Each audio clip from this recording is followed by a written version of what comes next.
Lumapit ka, bilisan mo. Bakit ka pumayag? Siguro nagustuhan mo rin, no? May Kiefer at Yuri ka na nga.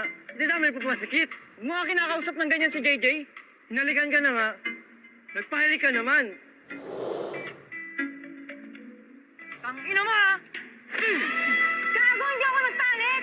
Tinangka niya, nagbiro siya, hindi natuloy. Hindi ako nagpalit sa kanya. Alam mo, ang hina ng usapan mo. Ay.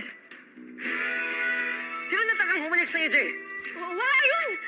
Mali ka ng patinig. Wala nangyari ganon. Yeah. Inulit mo pa nga. Alam mo ni Kiefer to? Drex, please. Huwag mo na sabihin. Timayo kasi. Kumalma ka naman muna. Kumalma ka. Pwede huwag ka namang alam dito. Nag-uusap pa kami nito, oh. The fuck's your problem, bro, ha? Huwag mo nga ginaduro si JJ. Teka nga. Magsitigil nga kayo. Ano? Pati ikaw na biktima ka na ng babaeng to? Nice, Jay. Sige,